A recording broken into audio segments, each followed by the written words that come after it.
All right, everyone, we are live. I would like to start by recognizing that we are on the unceded territories of the Cowichan, Malahat, Subasit, Halalt, Penelakut, Staminas, Liaxin, Pauquichin, Dididat, and Pachidat nations, whose people have lived here for thousands of years, and we are very grateful for their stewardship. And we are very lucky to live here. Welcome to the board meeting of Wednesday, September the 10th. We have a few changes to our agenda. I will go to our corporate officer for that lengthy list. Good afternoon, everybody. Yes, just a couple of things to add at the table. The first being just a slight change in the minutes that you're going to adopt. Resolution 25-356. It was a grant, and the payee is actually the Cowichan Community Land Trust, not Cowichan Stewardship Roundtable. So that's just to reflect in the minutes with that correction when you get to that. Items being added at the table here, NB1, we have correspondence with respect to your item 6.3.1, board remuneration. A piece of correspondence with regards to agenda items 9.2 to 9.9. In particular, the correspondent refers to bylaw 4653, but is referring to all the bylaws with regards to short-term rentals. Another additional change, 9.3, which is bylaw 4654, which is a group of bylaws with regards to some housekeeping on the short-term rentals. That is to be removed. There was an error in the bylaw, and so we'll bring that back to the table once that's corrected. Another piece of business, if you're following along on the new eScribe, Azure, under new business 10, we have the automated system now where the recommendations from your committee whole earlier today are on there. And so that is new business as well. But I suggest that you just move it up to when you start with committee recommendations, and that would be a recommendation from this morning's committee of the whole. And then finally, I understand Director Morrison wanted to provide the board with a bit of an update and a verbal on BCSPI. Is that the right acronym? Excellent. And I believe, Chair, we could add that under Director's reports or new business. Because with the new system, because we didn't have any director reports there, that segment has been eliminated, and so we could add it where it should be, or we just wait for new business, item 10. Can you wait for that, Director Morrison? Yeah. He's pretty cool about it, yeah. And with that, Chair, I believe that is all the additions and changes. Great. So with all of that, do I have a motion to approve the agenda as amended? Moved by alternate Director Champ, seconded by Director Beeston. All those in favor? Any opposed? Motion carries. We move to adoption of the minutes of the regular board meeting of July 23rd, that they be adopted. Moved by Director, with the correction, Director Douglas, seconded by Director Abbott. Discussion, Director Abbott. Thank you, Chair. I could be incorrect, but I believe one of the delegates under D2 delegations, she's showing up as Michelle Fretz. Her name, as I know it, is Michelle DeVries, a regular spokesperson for the striking transit workers and a resident of Cowichan Bay. And under correspondence C1, it says Cobb Hill Events Society. I believe it should say Cobble Hill Events Society. So those are two things that I... Have those been noted? Yes. Yeah. Great, okay, so that's been moved and seconded. Any more discussion? Call the question, all those in favor? Any opposed? Motion carries.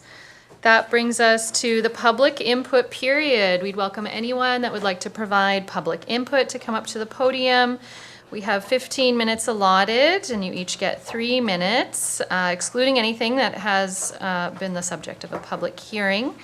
Our input from community is greatly valued. We appreciate you coming out and welcome you to come up to the lectern if you are ready. Okay, Nobody? Going once, going twice. Okay. Thank you for coming to listen to us. No one online, Mr. Robbins? No. Okay.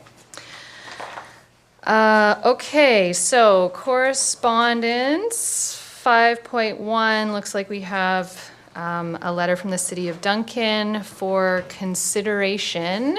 I'll go to Director Wilson. Thank you, Chair. And this is something that I know it's for consideration and all the rest of it, but if there was a motion to adopt, then I would be fully in favour of this. I love roundabouts. I think they're brilliant. They don't stop traffic. They allow it to flow. They don't bunch things. If the Mayor of Duncan would like a letter from Area C Cobb Hill, I'd be more than happy to do so. Well, I think a letter from the board is the ask, a letter of support. Are you moving that motion, Director Wilson? Yes, I am. Moved by Director Wilson, seconded by Director Abbott. Any more discussion? I'll call the question. All those in favor? Any opposed? Motion carries. 5.2 is for information, so I think we can continue on to our committee reports. So do we want to, Mr. Robbins, should we start with that new business one or do that at the end of our committee reports? However you'd wish. They're ordered right now from the oldest to the newest. Okay, so yeah, let's stick with that. So 6.1, we have Cowichan Lake Recreation Committee Commission recommendation. Who's that chair? Director Morrison, maybe? Okay. The Cowichan Lake Recreation Commission reports and recommends from our meeting of July the 28th that the CVRD enter into an agreement with the town of Lake Cowichan regarding the facility booking and use of the Little League and Centennial Park ball fields located beside the Cowichan Lake Sports Arena effective June 1st, 2025 to May 31, 2030. I move that recommendation. Great, moved by Director Morrison, seconded by Director McGonigal. Any discussion? I'll call the question. All those in favor? Any opposed? Motion carries. Thank you. Moving on to our Electoral Area Services Committee meeting of September 3rd. Back to you, Director Morrison. Thank you, Chair. I'm wondering if we are going to, I'm going to be wanting to pull one item. Are there any other items that people want pulled for individual discussion or debate? And what Director would that- Nicholson, did I see you put your hand up? Which? Six po- 6.2.2 Okay, pulled. And Director Morrison, which number? 6.2.6? I think so, yes. Okay. So with that, is it the will of the board that I read the recommended resolutions? I think they've been published in advance. That I would move all of the other items in 6.2. That would be, I guess I should, Oh, I see Call what you them. mean. yeah, there's some of Oh, yeah. these. Maybe we should read the numbers.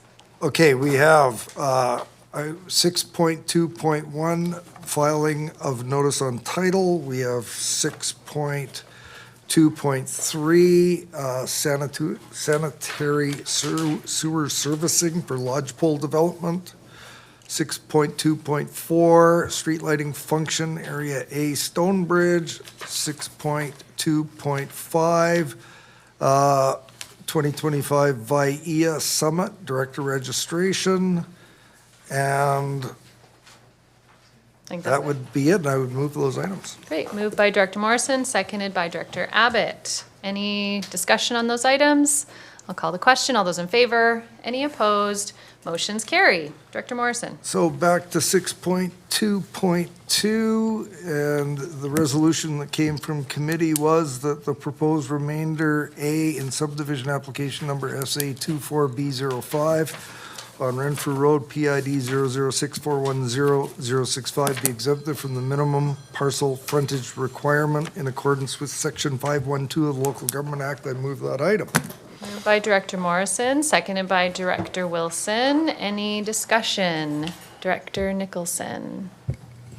Thank you. I just want to be clear that I do not support this application. This will allow subdivision of a forestry lot on Renfrew Road, and the Cook Sila really can't afford any further development until we've figured out a water supply strategy, which is being worked on. Thank you. Any more discussion? Director Champ? Sorry, correct me if I'm Yep, you're if on. I'm wrong. But this is not about water. This is about frontage. I think Director Nicholson's just referring to that the land is within the Coke Silo watershed. And the watershed is stressed. Okay, fair. Good? Yep. Any other discussion? Sorry. Push your button.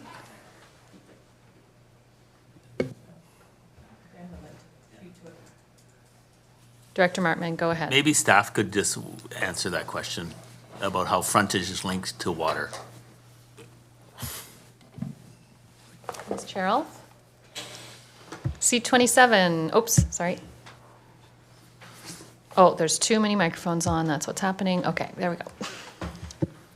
Thank you, Chair. So my understanding is that the zoning bylaw would normally permit subdivision of the subject property, but because there is inadequate frontage, a frontage waiver is required to enable that subdivision, and that decision rests with the board. By not approving the frontage waiver, it would be challenging for the property to be subdivided. That's it in a nutshell. Is everyone clear? Okay, so just a reminder, this is EA directors only. Are we ready for the question? Call the question. All those in favor and opposed? Directors Abbott, Deck, Nicholson, and Martman opposed. Do we have all 9 of us here? Motion carries.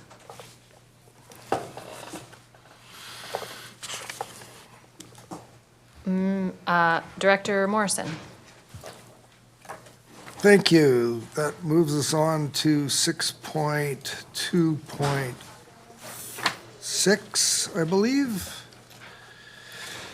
And the resolution has been published in advance, and I will move the resolution, and if there's a seconder, I will speak to it, please. Okay, moved by Director Morrison, seconded by Director McClinton. Go ahead, Director Morrison. Thank you, Chair.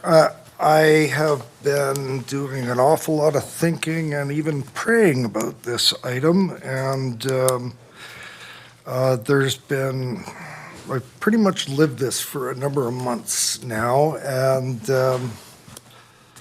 I would like to move this item be referred to a special meeting of Electoral Area Services Committee for discussion and debate of items submitted at the end of July and reviewed by staff for the September 3rd, 2025 meeting. And if there's a seconder, I will speak to it. Seconded by Director McClinton. Can I ask for some clarification just before you speak to it? The items you refer to from at the end of July, is that what you just said? Yes. Repeat that. Is that the APC letter details, or can you just, There was approximately 175 items that were reviewed by staff during the month of August that were part of the agenda package that we never got to on last Wednesday. the And director-specific comments? Director, Yeah. yes. Go ahead, Director Morris, Martman, if you could push your button, hold on. Yep, Referral motions debatable? Mr. Robbins, I thought, on the propriety of referral, right?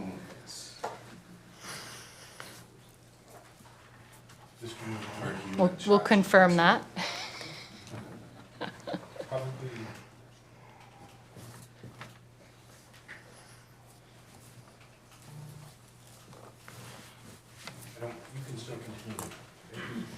Okay, so you're saying we can have debate? we have a referral motion that has been moved and seconded. From my memory of every meeting is propriety of referral, so. Yeah. So, Director Morrison, you want to speak to this? No, I believe I gave a clarification on your instruction, and I will leave it at there. Okay, so on the propriety of referral, Director Wilson? Oh, hang on the propriety of referral. Yeah. No, Director Nicholson, just push your button. I apologize. I have missed what is going on here. Yep. Could you repeat what's happening, please? So, Director Morrison, I keep wanting to say Mr. Morrison. I'm on like a MM today. Director Morrison has referred these items, 1 through 5, to a special EAS meeting to discuss the director comments that were provided in July, that were available in our last EASC meeting last week, correct? Yeah. Close enough. Sorry, let me just.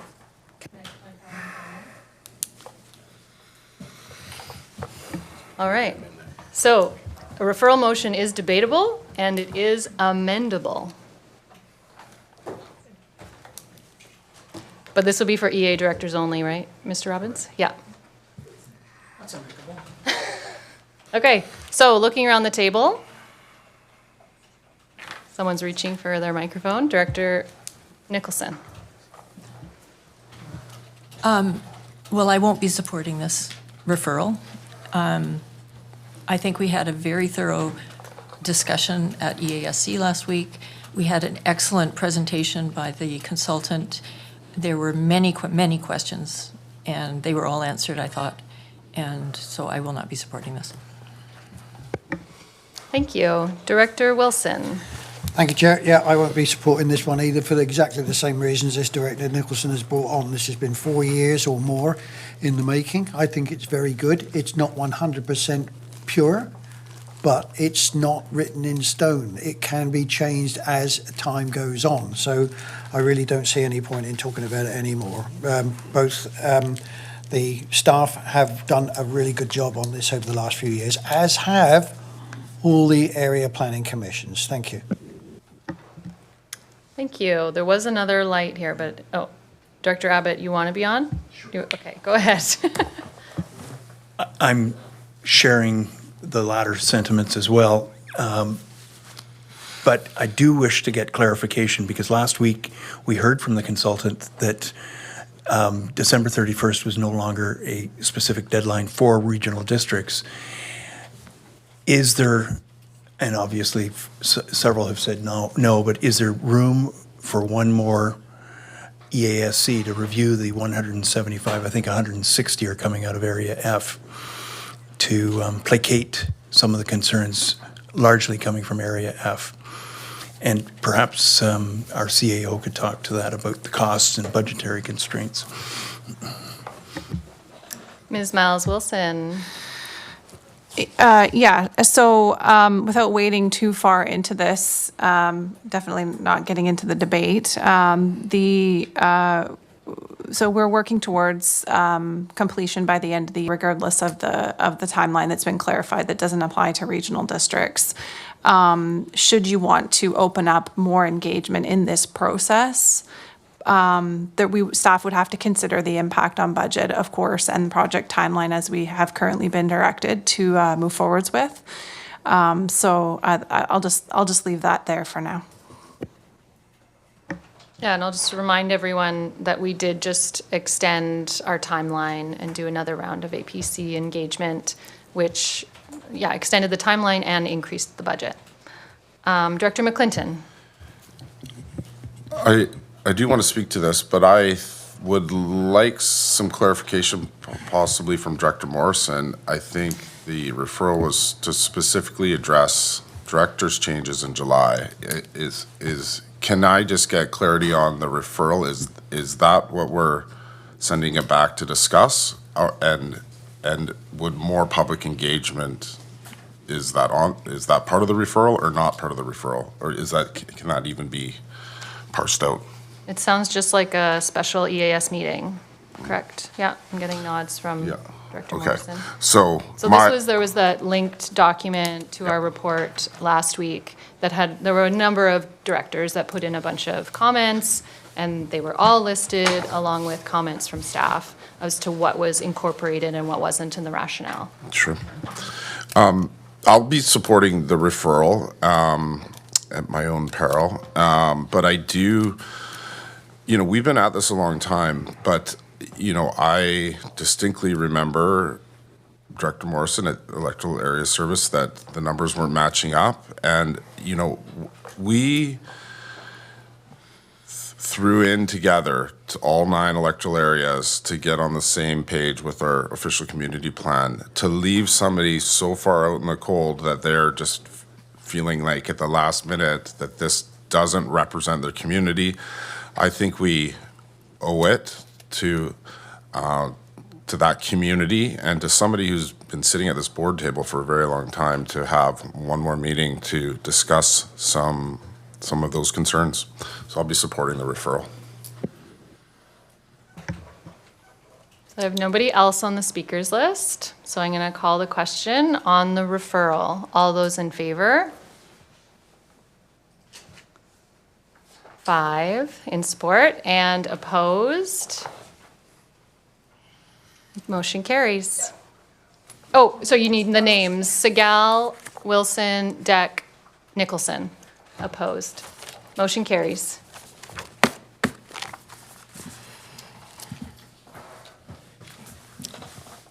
Moving on to our governance committee report, Director Abbott. For you, directors. Before you, directors, are the recommendations stemming from the governance meeting of September 3rd with, I believe it was 6 recommendations under 6.3.1. Are there any directors that would like this pulled?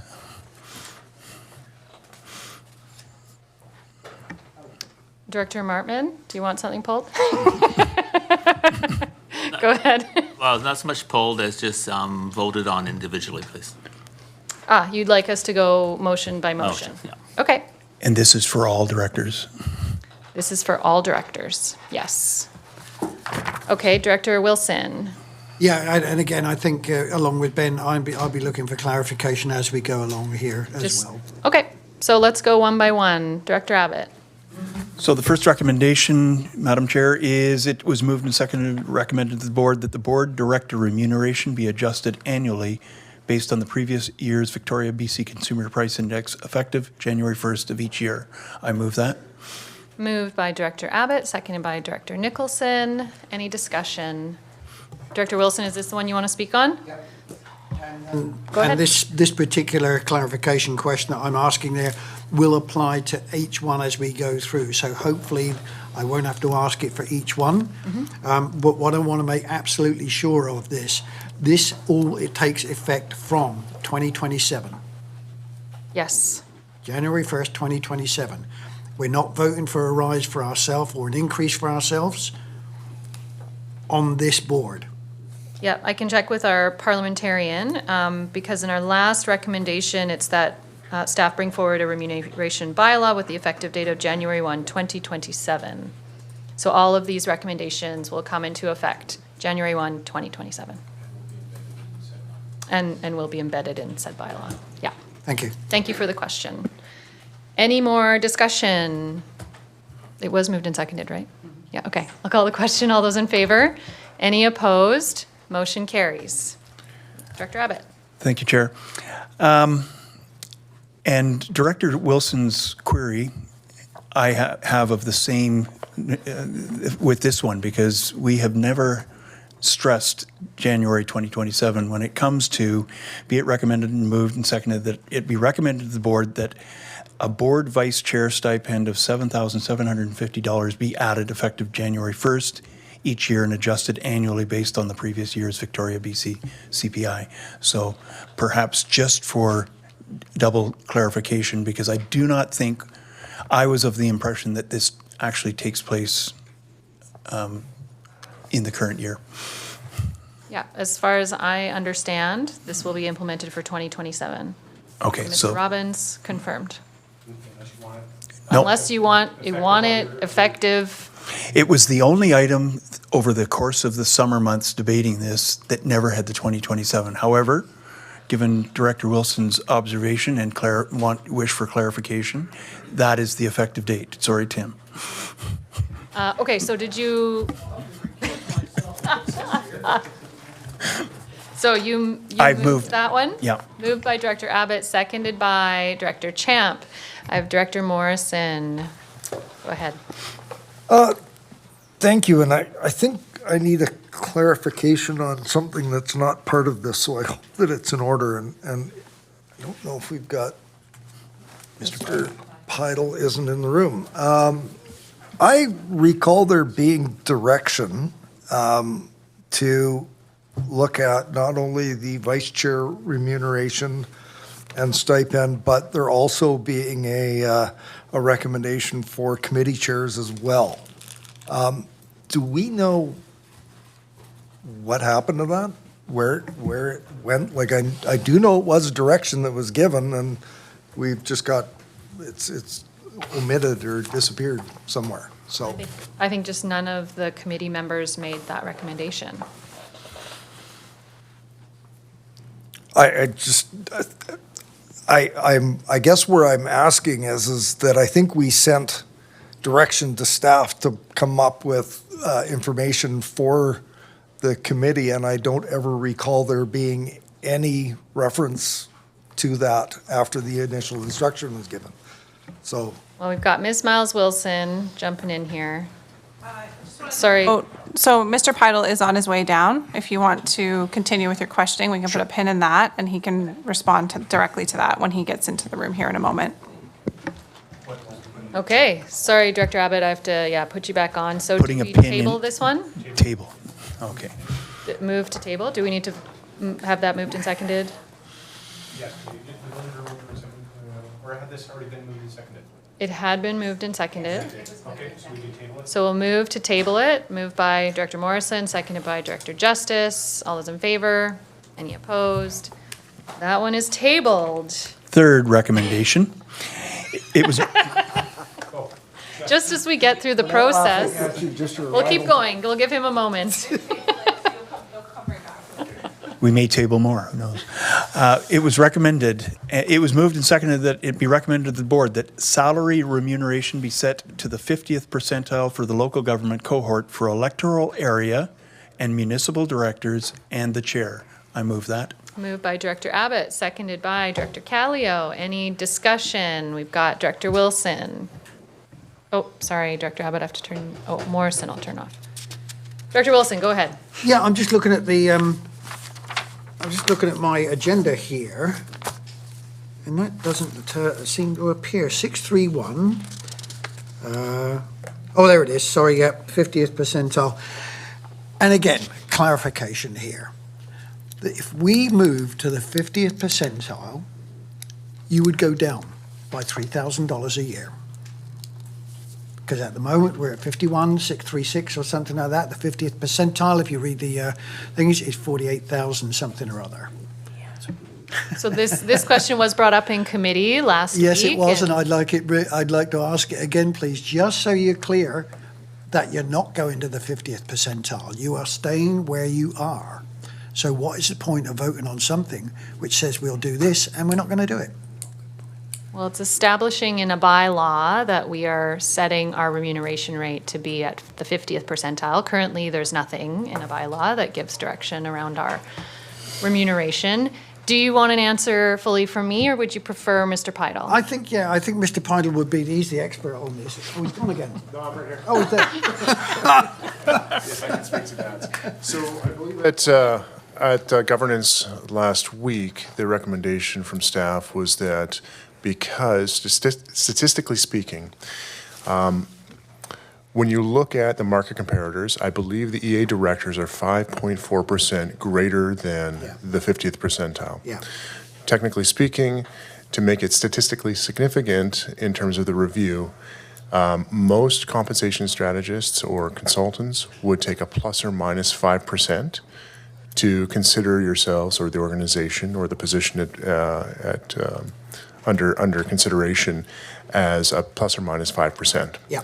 So with that being said, if you were to take that principle into mind, you can look at it two ways. You can look at it as being 5.4% over market, or if there's more wiggle room in there, the plus or minus 5, you're 0.4% over market. So with that into consideration, the recommendation by staff is to leave the EA director salary as is, and we'll find out through CPI how it starts to increase. And if we find that the market suggests that it continually is 5.4% above or whatever percentage above, then at the will of the board, the next round in 4 years' time, they can look at that process yet again. But I think for 0.4% on the whole, it's counterproductive to actually reduce the wage at that point. That's great, and that's the answer I was looking for, that this gives clarification as to what we're looking at here. And I'm going to make something very clear here. I am not opposed to equitable pay rises. It's not like I'm super well off and I don't need it. I do. Everybody else does, and so does everybody out there. All I'm trying to make sure is that we are not going to give ourselves, and it will, because most of us will be here at the next board, are going to be awarding a pay rise which is more than anybody else is getting. Thank you. Thank you. And Mr. Pidle answered that much better than I would have. Director McClinton. I just want to speak to this motion just generally. Just bear with me. I'm just, and hopefully some of my words don't come across as pointing at any fingers or too emotional, but just extremely disappointed with the process.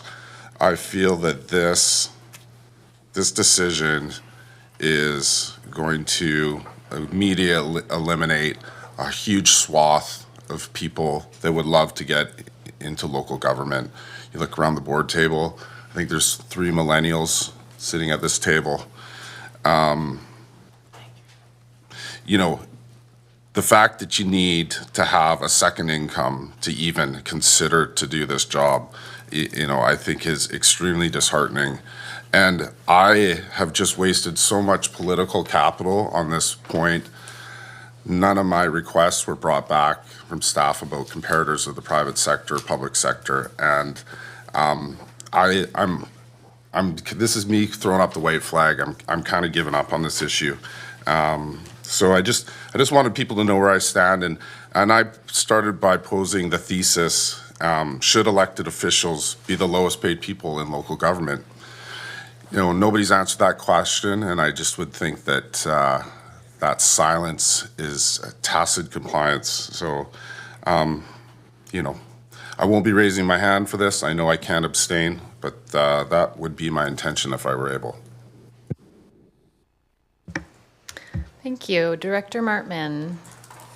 Thanks, Chair. I won't be voting for this because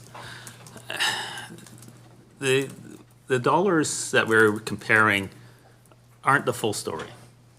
And we need to take all money that is paid from the public, get broken into different sections. Some we get salary, some we get benefits, some we get other things that come towards us, whether we go to conferences or whether we have a lunch or things like that. And so it's hard for me to sit here and say we've done the right job by comparing wages to wages. And so, landing on the 50 percentile is we're 5.4% wages to wages. Well, if you add in benefits, we're probably above 10%. And so, and then I would say, well, then it is time to say we need to have a reduction. I think the concept of should remuneration be based on the lowest paid worker? Well, we're not the worker. We don't come here to work for the CVRD. We come here to work for the public. And so we are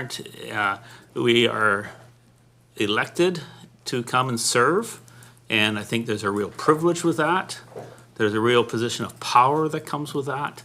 And I think when we start to look at remuneration to compensate us, I think we are really talking about what we do for society to value us. You go to other societies, and they do not pay for their publicly elected officials to run, to hold office.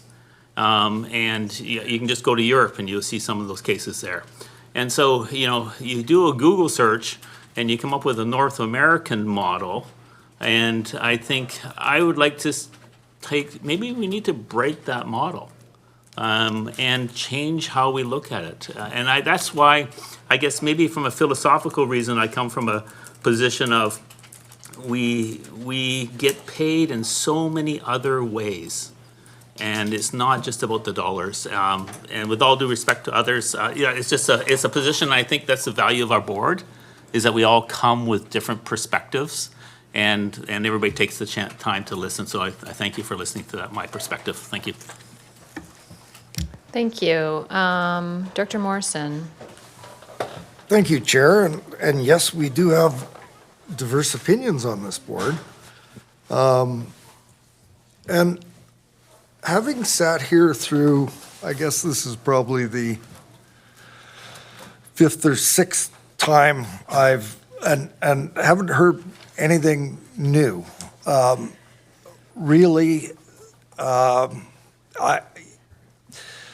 can tell you a common thread that I hear amongst my community members and people that I engage with is that I hear lines like, "You couldn't pay me enough to do that job," or "There must be something wrong with you to actually want to do this, let alone be good at it."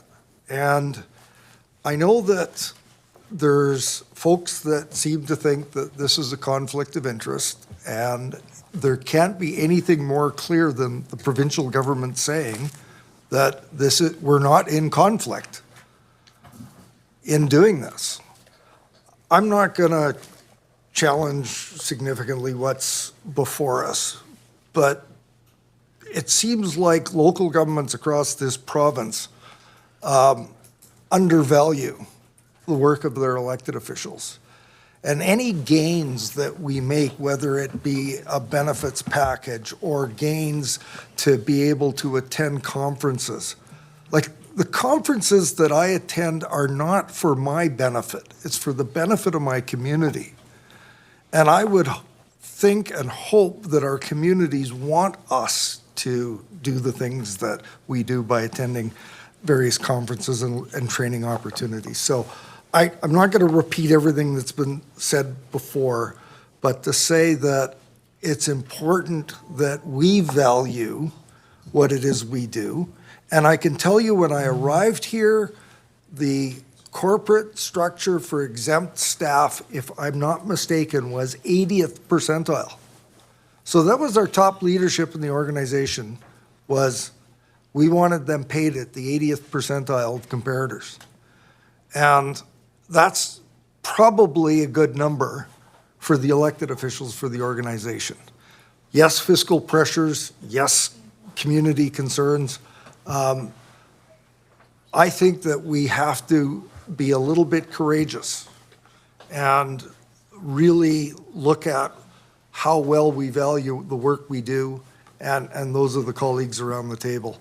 I'm saddened that we're settling on this, but that's what this board is looking like it's deciding on. Thank you. Thank you. I have Ms. Miles Wilson. I just want to make sure, just for clarity, staff are not paid anywhere near the 80th percentile, but that's a topic for another day. Thank you for the clarification. Director Douglas, first-time speaker. Yeah, Chair, I'm just wondering if we still need a governance committee. It seems like anytime we refer an item there for discussion, it comes back for. Discussion was for EA directors only. No, this is governance, it's for all of us. Okay. Anyway, it just feels like anytime we refer items to the governance committee, we have a long debate there. It comes back to the board. We have a long debate here. We send it back to the governance committee, have a long debate there, and then we send it back to the board to have a long debate here as well. So perhaps going forward, we can just discuss anything that would fall under this committee right at the board level without sending it to the governance committee or any other committee. Maybe that would save us some time. That's a point of order.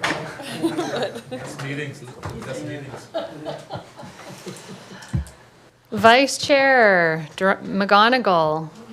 Thank you, and not Ease our accommodating pain. the $7,750 stipend that is being proposed for the next body. But I just wanted to clarify that I am not one of the 3 millennials that was mentioned earlier.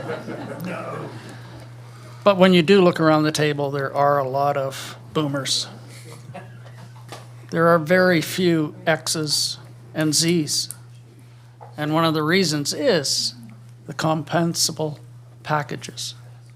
I'm able to do this as a retired person and thankful that I have the opportunity to. But with a diverse representation, I think you get better clarity in debate and differing views. Sometimes us boomers and those of older generations have blinders as to what is really wanted and needed by the younger generation. And I was a teenager once, honest. Thank you, Madam Chair. Just like to clarify, I believe who were referred to as millennials are actually CUSP, ex-millennials. We're like a whole different bag. So I'm not sure we have any true millennials even here. Director Beeston, first time. It's just a little bit of tongue in cheek, but I just want to assure everybody that every X, Y, Z, ABC, millennial, you name it, in my life is constantly telling me what we should be doing. So we get their perspectives all the time. All right, Director Wilson, maybe to close. Okie dokie. I'm glad that Ben brought up the total package here, because I've got numbers here. For instance, on the medical, I've never had a medical plan in my life given to me. And just downloading the claim summary just for myself in the last 9 months has saved Barbara and myself something like $2,000. That's just in drugs and dental. And then if we look at the numbers as far as pay rises are concerned, I've tracked them since 2014. And I'll just Area C. In 2014, Area C was paid $24,391. All this is on SOFI. It's not new. And in 2024, it's almost 50,000.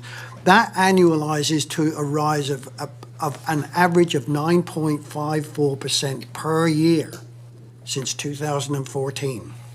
That ain't bad. If you then take it only from 2019, from when I was rated, it averages out at 8.45%. So we've done pretty good, and we're 5.2% above, so I think we're doing okay. Thank you. Well, as Mr. Pidle said, we're only 0.4% statistically above. So, and that's based on the 50th percentile of comparable regional districts. Okay, I'm going to call the question. All those in favor? Any opposed? Morrison opposed, Martman opposed. Motion carries. Director Abbott, do we want to lift from the table? I'd suggest not, No, you because just we want to may go have to through table and- yeah, more. okay. Yep. And it would be helpful if Mr. Pidle would hang in the room. So moving on to the fourth recommendation, it was moved and seconded that it be recommended to the board that remuneration rates be reviewed once per term by an external party, with each review to include a comparative analysis of remuneration for elected officials at similar regional districts, the specifics of which to be determined at the direction of the board, and that the reviews be initiated no later than 1 year prior to the next election. I so move. Moved by Director Abbott, seconded by Director Nicholson. Any discussion? Call the question. All those in favor? Any opposed? Director Morrison opposed. Motion carries. Director Abbott. And it was moved and seconded that it be recommended to the board that the existing director remuneration bylaw be amended to incorporate these recommendations and that the staff bring forward to a new remuneration bylaw with an effective date of January 1st, 2027 for board consideration. I so move. Moved by Director Abbott, seconded by Director Champ. Any discussion? Call the question. All those in favor? Any opposed? Director Morrison and Martman opposed. Motion carries. And finally, Madam Chair, it was moved and seconded that it be recommended to the board that staff be directed to explore options regarding a caregiver allowance and report back for future consideration. I so move. Moved by Director Abbott, seconded by Director Staples. Discussion. Director Wilson. Yeah, this is just a procedure thing. I'm not going to talk about the thing. Is it possible for me to bring forward something to do with the remuneration for the chair and vice chair, or have I missed my chance on that one? Before we close down this whole section here. You mean like you want to make a recommendation? I would like to, yes. I feel like that's for committee, but I look to our. If I've missed a chance, then I apologise, but I'll leave it at that. Mr. Robbins, do you have anything? Which one did we table?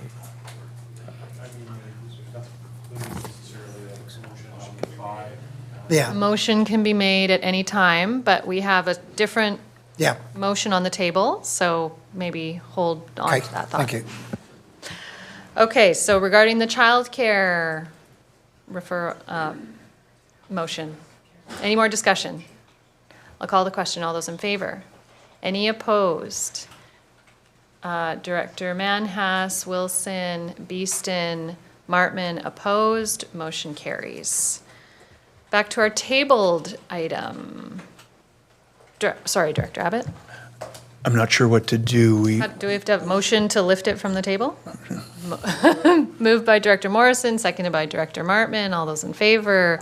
Any opposed? Okay, so we're back to that board vice chair stipend of $7,750 be added, effective January 1 each year and adjusted annually based on the previous year's Victoria, BC CPI. At this point, Director Morrison question, right? asked, how did we not bring forward a motion on vice chairs and chairs of subcommittees? Would that be correct? Thank you for remembering that. Mr. Pidle. So if my recollection serves correct, all of the directions I provided to HWC were provided on the basis of the motions directed to staff. From my recollection, unless this can prove me otherwise, which is perfectly fine, I may have made a mistake, what was directed was to speak to the comparators, understand market study, flush out in the expanded review. We went into the comparators of private, nonprofit, and one other comparator, which was deemed by HWC as not recommended. And in terms of the committee stipends, that wasn't under the direction that I had followed. Thank you, Mr. Pidle. I do recall the discussion, and I perhaps defer to the parliamentarian. Is it inappropriate for this body to make a referral back to the governance committee to explore that further?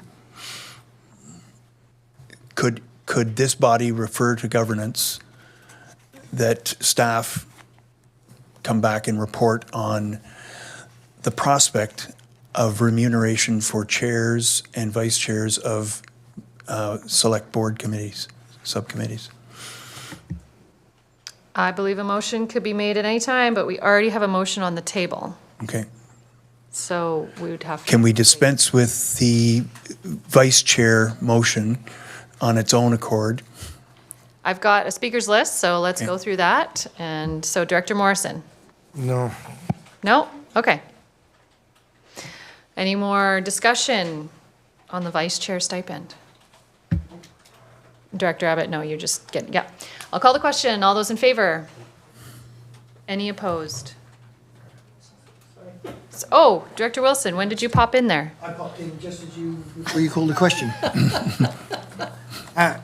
Just so I'm clear here, we're voting on, Introducing the vice chair stipend. As of January 1st. as of January 1st, 2027. Good, because that was Okay. the bit that I was going to Yeah. bring forward, because in this particular case, and we are still in discussion, right? On this motion? Yeah. I understand that the chair and the vice chair do a huge amount of work. I know that you do. And I would much rather see that brought in sooner rather than later. If it has to be January the 1st of next year, fair enough. But if it can come in now, then that's good with me as So well. do you want to make an amendment to this motion? I could do that, yes, that we bring it in effective January 1st, January. 2026. Hang on a second. Yeah. Okay. So an amendment has been moved. Is it seconded? No. Okay. No seconder. Oh, well, last minute, seconder, Director Morrison. So that amendment was to bring this into effect January 1, 2026. Director McGonigal. I will have to declare. Sorry, I can't, hold on, sorry. There's too many microphones. I will have to declare a conflict of interest as the sitting vice chair. I would be considered for a wage increase, and I will not vote on that. Thank you. Okay, so the amendment has been moved and seconded. I just want to wait for my corporate officer who's having a little chat, make sure we're doing everything right here. Patrick, it's okay, I'm moving forward with an amendment. Okay. Discussion on the amendment. Director Abbott? I need clarity, did the motion include the chair for January 1, 2026? No, we're right now just talking about a vice chair stipend. Okay. I- That's what I thought. Sorry, I feel like that muddies it. So, because We lose yeah, a chair. we're voting on the vice chair stipend, so I would say the amendment is to change the implementation date of the vice chair stipend only. Okay. Okay, so we're all clear. Any more discussion? On the amendment, I'll call the question. All those in favor? Sorry, hands high. I need to count here. 3, 7. Oh, sorry, way more. Motion carried. And opposed? We have Manhas, Abbott, Martman opposed. Callio opposed. Gotta go higher, Director Callio. Motion carries. We can't. Just a reminder to everyone at the table, our staff can't see this. They can only see this. They have a big computer over there. Okay, so that amendment passes. So this, now we vote on we're considering the motion as amended. Director Morrison, discussion. I was going to wait until after this motion passed to make a motion. Okay. Okay. Okay, any more discussion on the vice chair stipend introduction 2026? We've only voted on the amendment.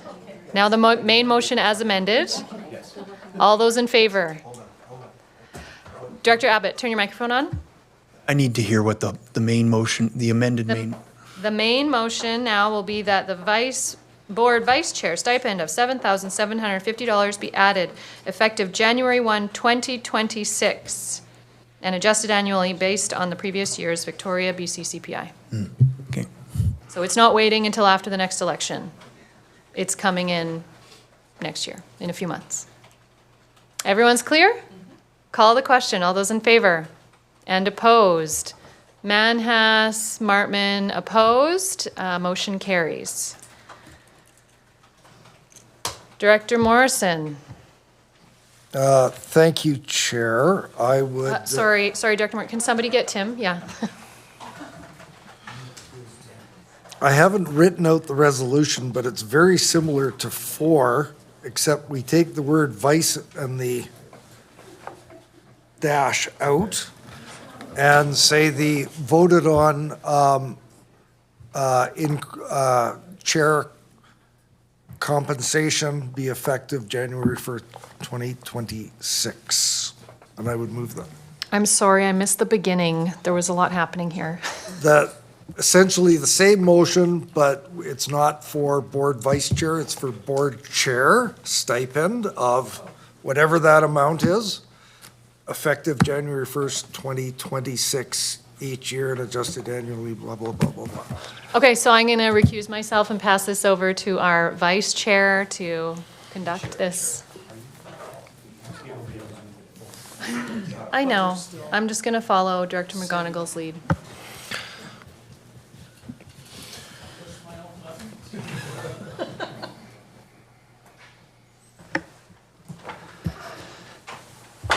Hello. Is there a seconder? The part of Kate Segal will now be played by Director McGonigal. Do I have a mover and a seconder? Any discussion on this item? Seeing none, I'll call the question. All in favor? Opposed? I see Abbott, Martman, Callio, and Manhas opposed. That motion carries. I will now return the chair. Or was there an amended motion? No, this was a motion as moved and seconded. It's on We'll bring the chair back in.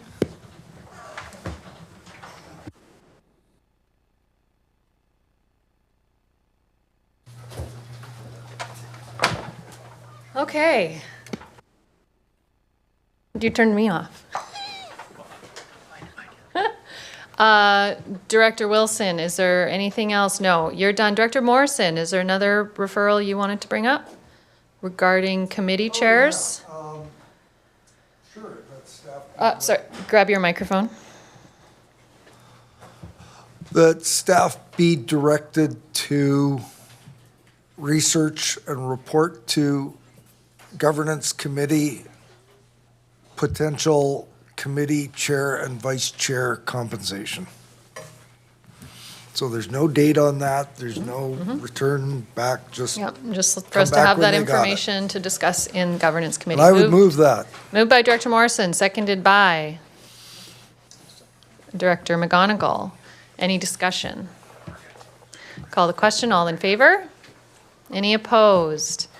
We have Callio, Wilson, Beeston, Manhas, Abbott, Nicholson, Douglas, opposed. Hands up high, please.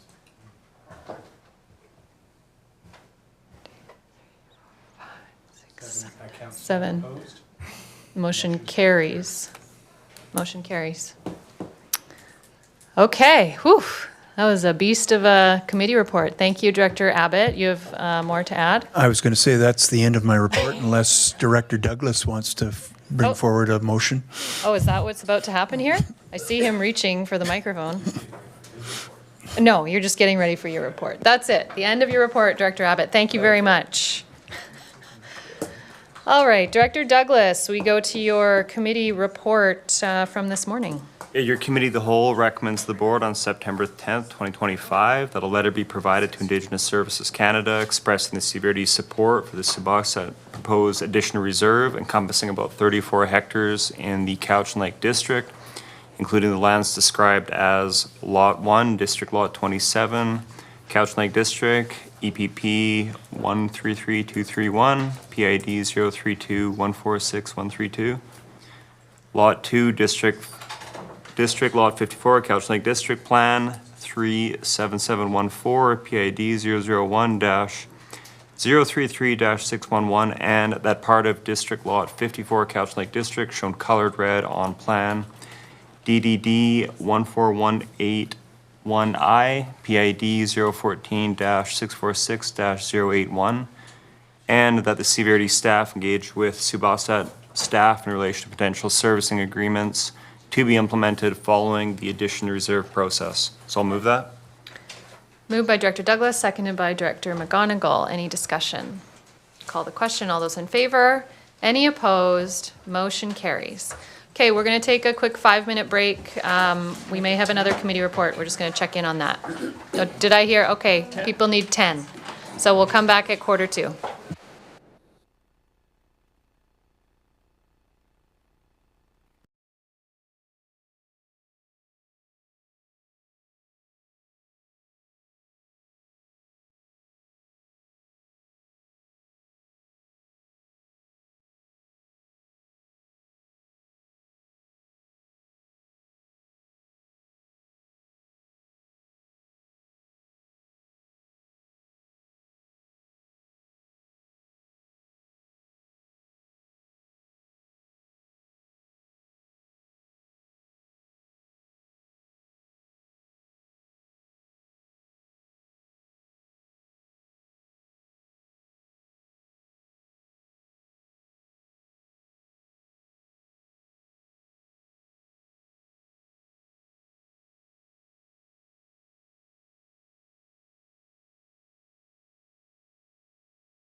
Oh, sorry.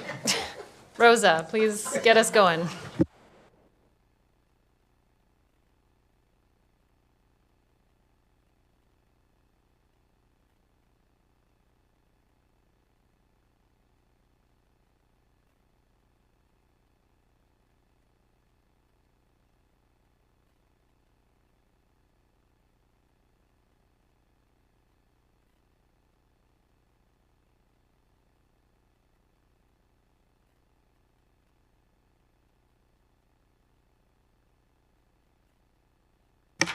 All right.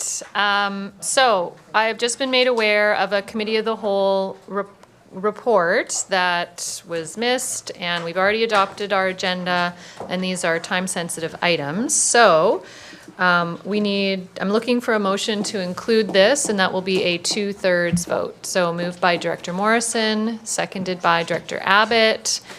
All in favor? Any opposed? Motion carries. I'll go to Director Douglas for the Committee of the Whole report of July 23rd. Your Committee of the Whole reports and recommends the board meeting of September 10th, 2025, that the 3-year transit expansion plan for 2026-2027 to 2028-2029 as outlined in BC Transit's letter of July 11th, 2025 be approved.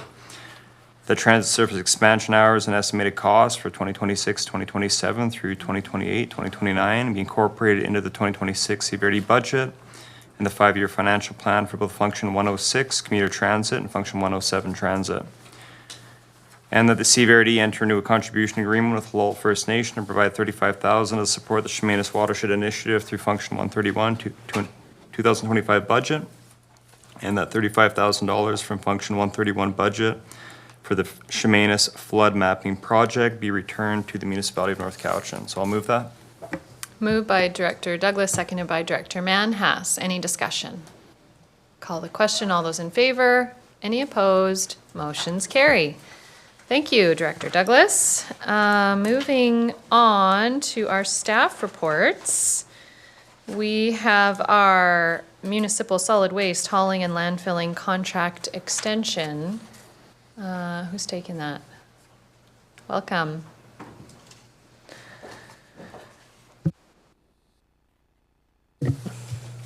Thank you. Thanks for allowing me to speak on behalf of this today. So the purpose of the report is to seek board approval for a 2-year extension on the municipal solid waste hauling contract with Marple Transport and landfilling contract with the regional disposal company.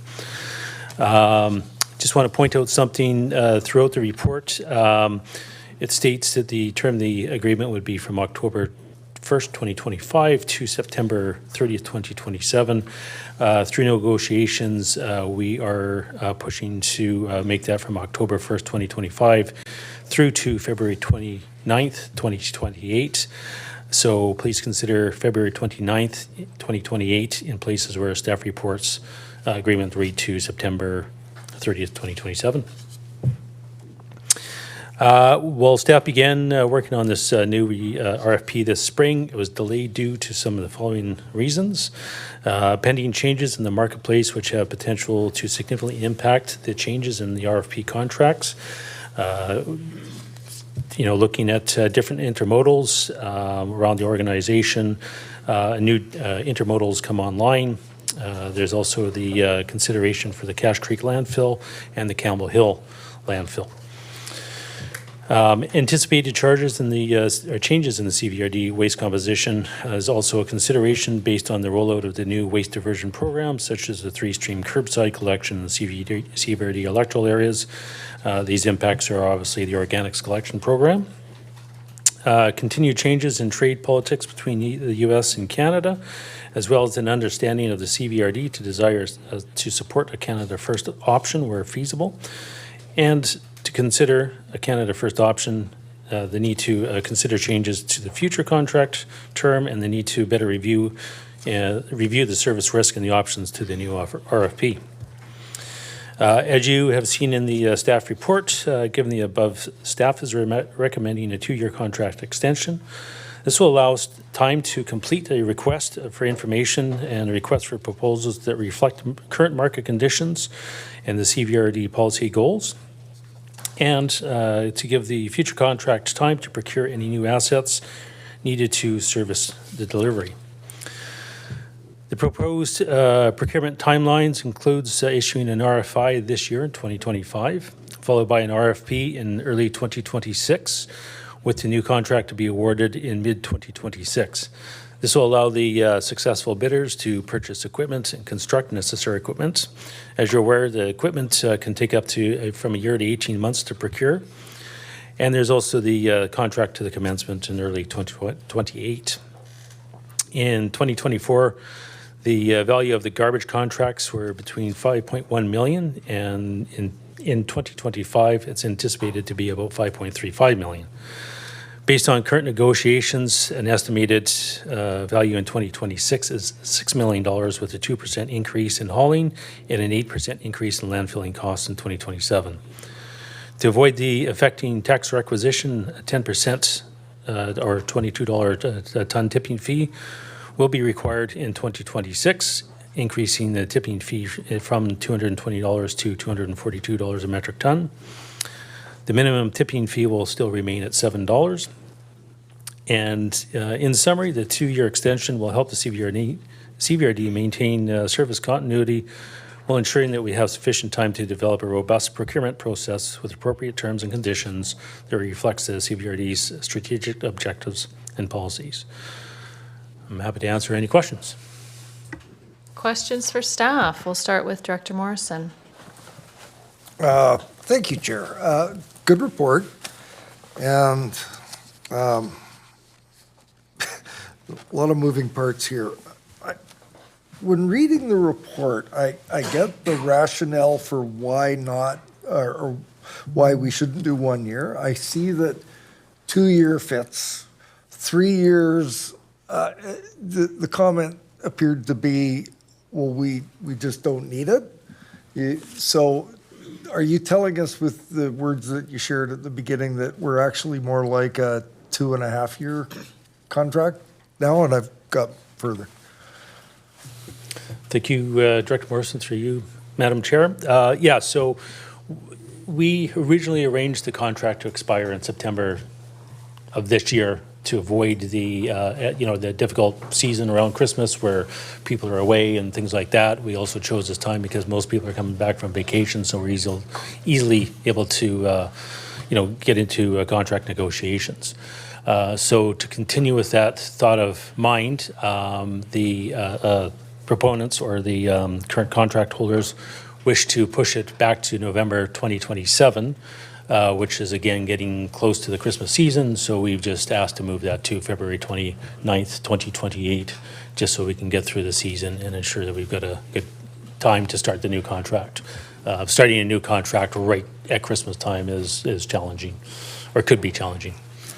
Okay, so as a follow-up, I want to make sure that staff have the flexibility to, whether it be timing for negotiations or length of contract stabilizing numbers or whatever. One of the things that I read with interest while I was reading the report was no reference to municipal elections in 14 months, which you will by necessity be needing to bring a new board up to speed on some of the details around this. So it's my sense that longer is better, but as long as you're comfortable with 2.5 years is what it's kind of looking like, if I would support that resolution. I think, in my view, more time is better and also will give you a greater opportunity to inform the new board as to some of the details that go into a contract like this. So,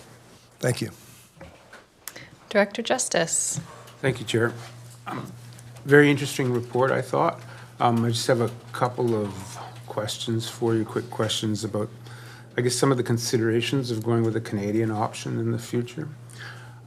First, I guess if the CVRD did decide to pursue a Canadian disposal option like the Campbell Hill landfill, what types of materials that are currently accepted might not be accepted by that landfill? Do you know anything about that?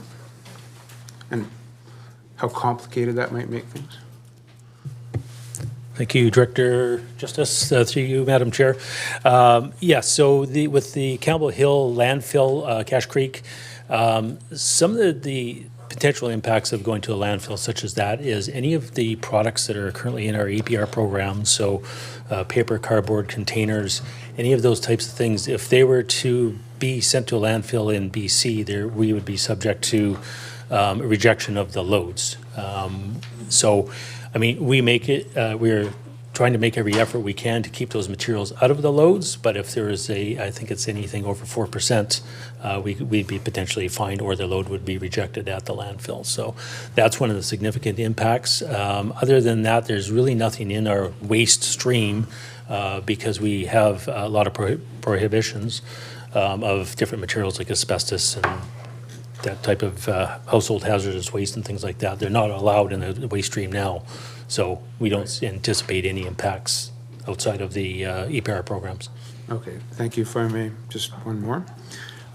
With respect to the relative costs, the sort of Canada First perspective, I wasn't very clear about what the relative costs might be of a Canadian option, but I'd like to know if currently how much of the total amount of money that we're paying for garbage disposal and transportation finds its way out of the country right now. Thank you, Director Justice, through you, Madam Chair. So currently, right now, we're paying the landfill, regional waste landfill in Washington State to receive the materials. A good portion of that fee is for transportation in the U.S., so using BNSF rail to transport the materials down there. The smaller portion of the current fees is in Canadian funds with a local hauler, Marple. So if we were to use or deliver our materials to a Canadian landfill, obviously that would be 100% Canadian. The shift would be an increase in freight to get it to that landfill because it has to go over to the lower mainland and then be transported up through the canyon to the landfill. So there'd be a shift in fees, probably likely the same fees that we're currently paying now or higher. But the shift would be more on the freight rather than on the landfilling. Landfilling is cheaper in BC, but the cost of freight goes up significantly. If that answers your question. Yeah, if I might, just in terms of dollar amount, how much of our budget right now, our garbage budget's ending up in the United States?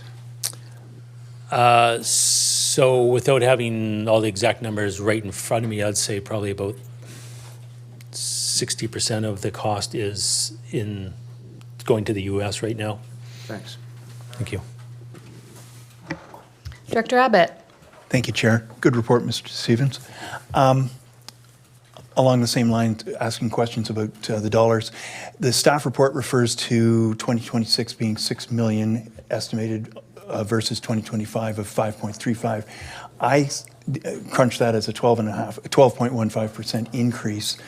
My query is, what impact will that have on the residential garbage rate, or that amount? How much of that cost is going to end up being paid by the residents of Cowichan CVRD? And I did have a follow-up. So thank you, Director Abbott, through you, Madam Chair. So I think I'm understanding your question. What is the impact going to be on residential curbside collection? Yeah. Right. Okay. So that is going to have to be something. I don't have that information readily available, but we can get that information and provide you with that. Fair enough. And I apologize for catching off guard, but from the staff's report, you see a 12.15% increase estimated before we talk about perhaps changing to a Canadian supplier. It won't come as a shock to anybody around the table that we've got a lot of concerned residents that the cost of garbage and the rollout of Three Stream has been interesting and valued. I just wonder how you're going to dovetail 12.15 on this component and not be our residents not facing at least a 12.15. But the other part, perhaps a corollary question, which would be unfair for you to answer right now, how much diversion are we enjoying, or is it going to take a year to know how much weight we are not sending to the United States? but perhaps at a future report, we'll be able to delve a little deeper into those kind of numbers. Thank you, Director Abbott, through you, Madam Chair. So I don't believe we have budgeted for an assessment of the organics in the waste streams to see what the diversion rates are. I believe we were planning that for 27. So we'll have that further information then, and we'll be able to compare that back to the last reports that we put together for the diversion of organics to see what it was in that stream.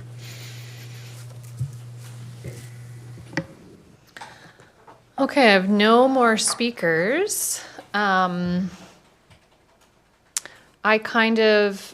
was wondering if you're able to share, I recognize that this is really long-term, we need to deal with our waste. But are there other discussions around more regional, closer to home solutions? Thank you, Madam Chair. There are ongoing discussions with VICC trying to find local regional solutions to our waste streams. As you know, it can take several years, 10 years plus, to site a landfill to get them set up, operating, functioning. Currently, there's no new landfills coming online, so it's quite challenging, but it's not something that's it is something that's being discussed on a regular basis because we're not the only regional district that's, facing this challenge. Currently right now we're exporting our waste, but there's several regional districts up and down the island and the coast, Sunshine Coast, that are dealing with their waste locally. So it's becoming more and more of a challenge. Those landfills, I forget what the estimated timeline is for all these landfills to be full, but it's not that far off in the future. So definitely something that's being discussed with the local regional districts and with the provincial government as well. Now I have another addition. Director McClinton. Thanks. Yeah, a couple questions. Sorry if this was in the report and I missed it. I think, just hearing you talk, you just crystallizing a few thoughts for me. I think a lot of Canadians, liking to keep as much business in Canada as possible. Does the owners of the landfill in BC that we could ship to, do they want more waste? Is that like a business opportunity for them? Yeah. Yes, thank you, Director McClinton. Yes, they are looking for the materials. They want the materials, so they're looking for long-term agreements to sustain their business at Campbell Hill in Cache Creek. So there's different challenges as far as the quality of the landfill and how they're managing those landfills, and there's certain impacts there which we also have to investigate in our RFIs that we'll be putting out. Yeah, and follow-up. I'd certainly be interested in a more detailed cost comparison if it's close. I think there could be an easy case for that. The other question is, any sense, or could we get a sense of what the carbon footprint to ship to the US or ship to BC would be? I think that's another factor that a lot of folks in our area would care about. Thank you, Director McClinton. Yes, so that's something that's going to be part of our RFI process and the RFP process. We'll be looking at the carbon footprints and the impacts. Currently, right now, to the regional landfill in Washington State, they have some very current technologies that they're using to manage landfill gas. Those same, and I can't speak specifically, but I don't know that those same technologies are being applied at Campbell Hill and Cache Creek. So this is where the challenges start to come in, right? Is looking at the different, the cutoff points or the soft points of landfill gases, carbon footprints, costs. There's a lot of things to balance and to bring back to the public. Yeah, one more, just a comment. Yeah, I was specifically talking about the shipping, but I'll wait for the follow up on that. And possibly, the landfill in BC maybe get some business and can upgrade. Can you, I have just one other question, because I've been asked this and I've heard many different explanations, but what actually, as soon as it leaves Bings Creek, what happens to our waste? Can you be very specific? What trucks does it go on? What barges does it go on? How does it get to and where is the actual final location? Thank you, Director McClinton. Yeah, I can be very specific on that. Thank you. I do that every day. So the material, once loaded at our facility at Bings Creek, it travels through to Nanaimo with Marple Transport, where it's currently being transported on a trailer without a truck to Surrey. And then it's being moved over to an intermodal unit, basically right across the street from the C-SPAN barge in Surrey. And it goes through intermodal onto rail, which is the BNSF, and then from there it travels from Surrey or from Brownsville, as they call it, down to the regional waste landfill down in southern Washington State in Roosevelt. So I can't remember how many kilometers it's traveling, but it does travel quite a ways, where it travels to another intermodal there, where it's pulled back off the rail, put back on the truck and trailer, and then hauled to the landfill where it's tipped at the landfill. Stipton? Tipped, sorry, is tipped. the name of the Yeah. town? Sorry, no, it's Roosevelt. Roosevelt, okay. Yes, Yeah. yeah. Tipped, gotcha. Thank you. Like tipping fees. So, Thank and you. that's, just to add to your previous question too, the greenhouse costs or carbon footprint is much lower on rail than it is in truck. So that's one of the significant impacts currently right now that brings the impact down. Yeah, makes sense. Thank you. Director Staples.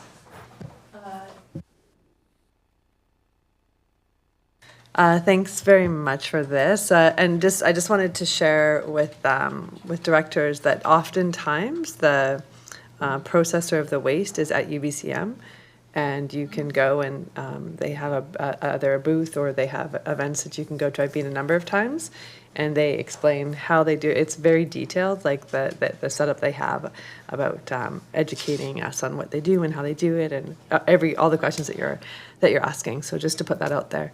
They're generally there. Is the American company? Yeah. Okay. Robanco, yeah, yeah. Okay, well, I'll look for the Robanco Yeah. booth. It's Yes, really Mr. worth- Stevens, go ahead. Thank you.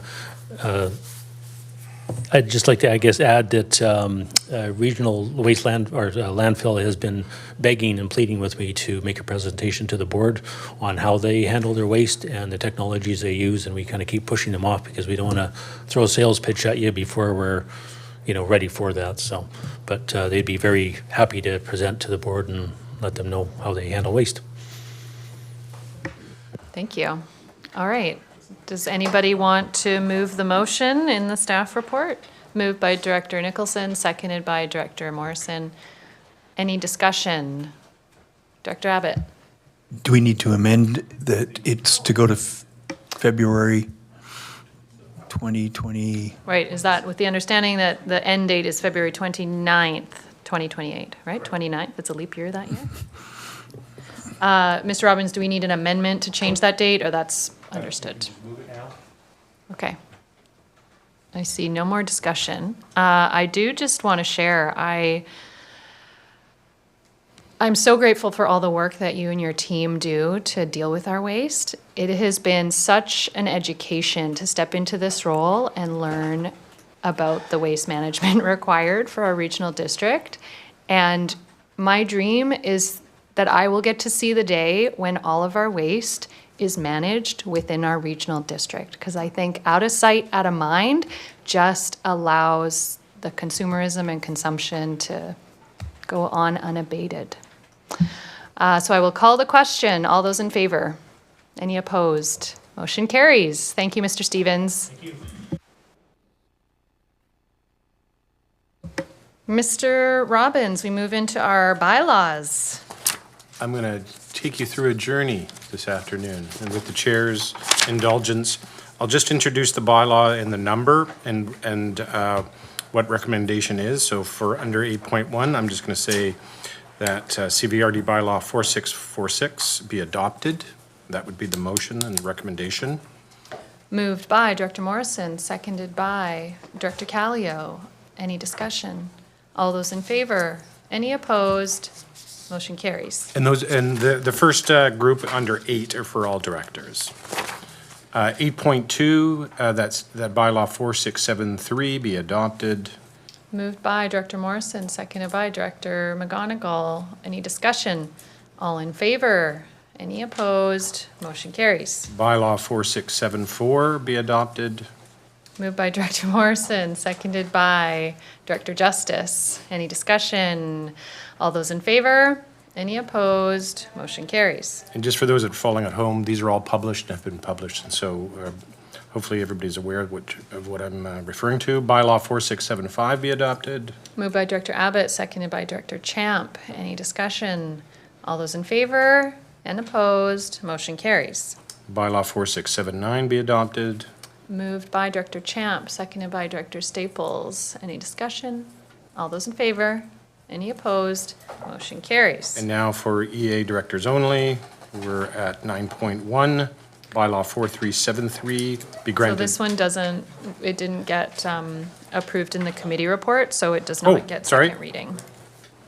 My mistake. Don't worry, Director Morrison, I'm on it. Keeping me honest. Thank you very much. 9.2, Bylaw 4653 be adopted. Moved by Director Morrison, seconded by Director Deck. Any discussion? Director Deck. This is sort of a general question about temporary use permits. Someone available to answer? What's the question? Okay, I'm just wondering about, so it's a hypothetical right now, but hypothetically, what would the process be for giving up temporary use permit? I'm just wondering if the neighbors on either side of the temporary use permit person, the short-term rental person, if they will be involved in giving some input about whether or not they'd like a short-term rental. I'm just wondering if it jumps over community input or not. Ms. Charles. Thank you, Chair. So through you to Director Deck. The process for considering temporary use permit under our current procedures bylaw is very similar to the process for considering a development variance permit. So there is an application that's put forward, staff report is prepared, there's a notification to neighbors and an opportunity to provide comments to committee in advance of the committee's consideration of the permit. So think of it as just being, it's a discretionary approval. It's not as of right and entirely up to the committee at this point. And of course, the second part of that is that we're also going through the process of developing the temporary use permit guidelines. And those are currently, I think we've just received a response from their legal review, and so that process will be coming back to committee. Oh, that's awesome. Thank you so very much. Okay, so that one was moved and seconded, right, Mr. Robbins? And any more discussion? Call the question. All those in favor? Any opposed? Motion carries. 9.3. Was removed from your agenda at adoption. 9.4, Bylaw 4656 be adopted. Moved by Director Abbott, seconded by Director Morrison. All those in favor? Any opposed? Motion carries. Bylaw 4657 be adopted. Moved by Director Nicholson, seconded by Director Champ. All those in favor and opposed? Motion carries. Bylaw 4658 be adopted. Moved by Director Morrison, seconded by Director Abbott. All those in favor and opposed? Motion carries. Bylaw 4659 be adopted. Moved by Director Champ, seconded by Director McClinton. All those in favor? Any opposed? Motion carries. Bylaw 4660 be adopted. Moved by Director Martman, seconded by Director Champ. All those in favor? Any opposed? Motion carries. Bylaw 4661 be adopted. Moved by Director Deck, seconded by Director Abbott. All those in favor? Any opposed? Motion carries. Bylaw 4662 be adopted. Moved by Director Morrison, seconded by Director Champ. All those in favor? Any opposed? Motion carries. Does the committee need or the board need a 20-minute break? Are we What? still going? No, Good. you're Didn't know doing if great. Didn't know if it was exhausting or not. Bylaw 4663 be adopted. Moved by Director Champ, seconded by Director Abbott. All those in favor? Any opposed? Motion carries. 4665 be adopted. Moved by Director Abbott, seconded by Director Morrison. All those in favor? Any opposed? Motion carries. 466 be adopted. Moved by Director Nicholson, seconded by Director Morrison. All those in favor? Any opposed? Motion carries. 4667 be adopted. Moved by Director Morrison, seconded by Director Abbott. All those in favor? Any opposed? Motion carries. 4668 be adopted. Moved by Director McClinton, seconded by Director Champ. All those in favor? Any opposed? Motion carries. 4669 be adopted. Moved by Director Martman, seconded by Director Champ. All those in favor? Any opposed? Motion carries. I bet you guessed it, 467 be adopted. 4670. Ah, 4670 be adopted. Moved by Director Deck, seconded by Director Abbott. All those in favor? Any opposed? Motion carries. I felt like I was a bingo caller as opposed to a auctioneer that this time around. Thank you, Mr. Robbins. So we move on to our new business report from Director Morrison regarding BC Social Procurement Initiative. Go ahead. My turn? Thank you, Chair. The BC Social Procurement Initiative has been ongoing since 2019. I sent everybody around this. This isn't what I really wanted to talk about. The organization has done some pretty great work and participates in by Social Canada, national organization. I attend a number of their Zoom calls. And the concept of social procurement and the implementation of so many of the principles, the training that they do for staff is really quite remarkable.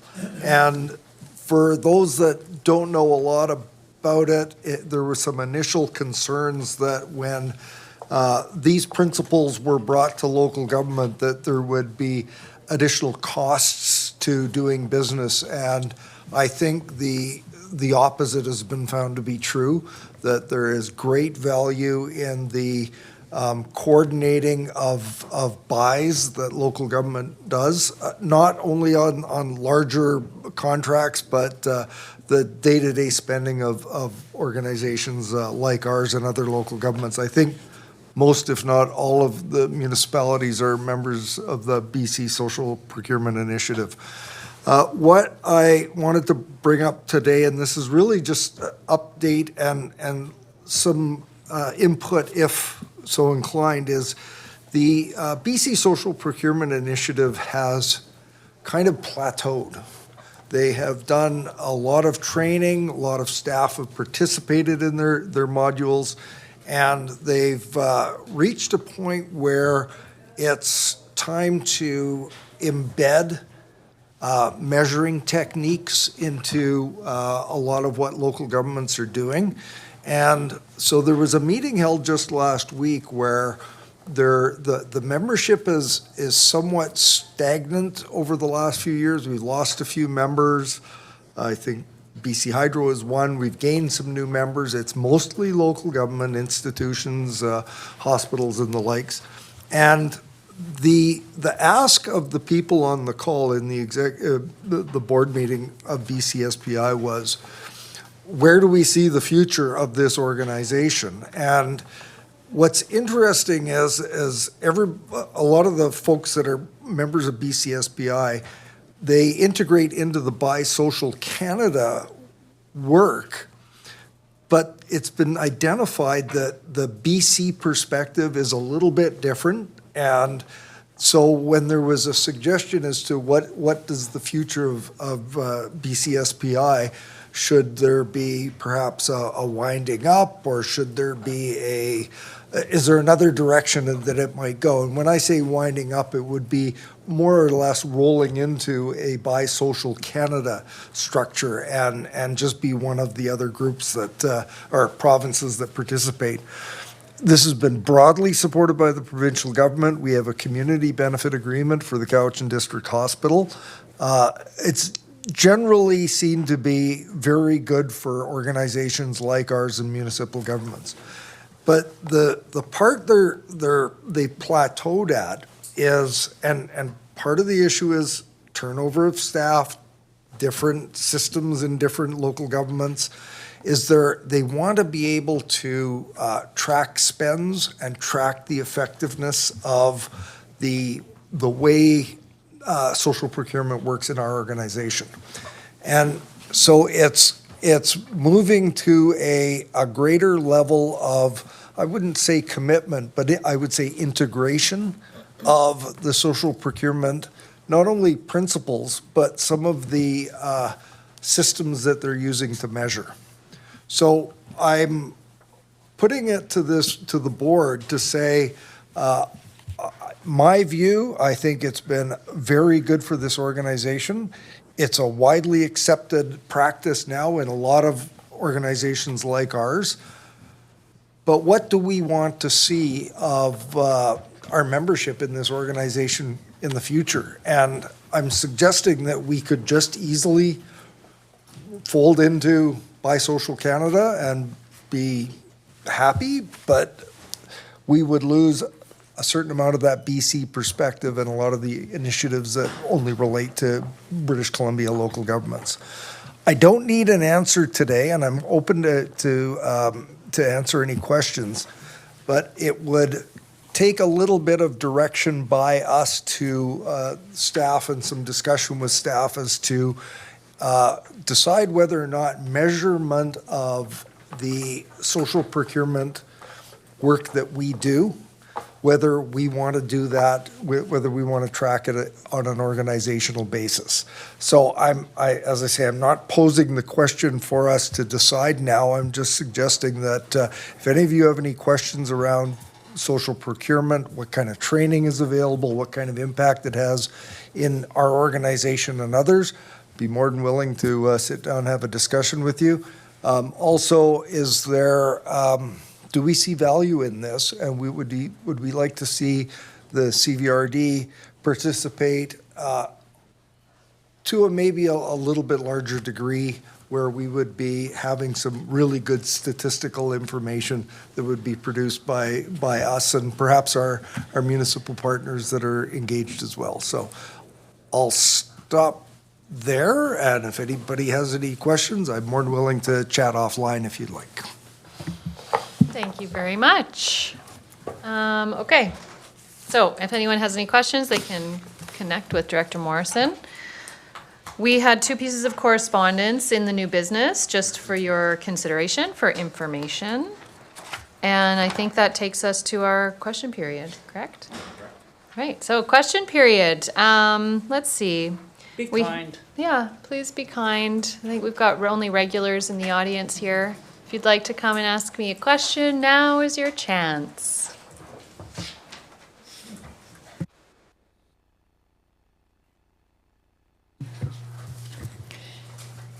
Good afternoon, Chair. I would like to speak to, I think it's 6.2.2, the OCP, and having it put over to special ESC. The APCs have been working on this, and it's a little bit of speech, but there's a question, for 5.5 years. 2 boards have worked through this. And I'm wondering what the purpose is to take something that was already approved at the ESC level and then send it back there. What is the aim? Well, basically the aim is to respect the process of the board, and the will of the electoral area directors today was to send it back to a special meeting and discuss the points brought up, have further debate. Okay,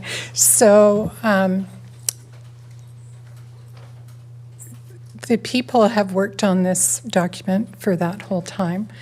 I understand that all the electoral areas have had equal opportunity and access to staff. And I wonder, is the purpose of doing this to derail the project in its entirety or to make it an election issue? Well, I don't think I'm able to answer that. As the chair of today's meeting, I'm responsible for following due process and respecting the will of this board.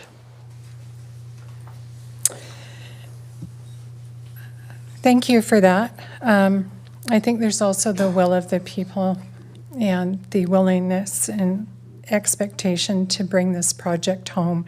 And it's, I just wonder how it can justify it to all those involved in the staff time, the consultants' time, the APC's time, the public's time, in the what would be considered the 11th hour.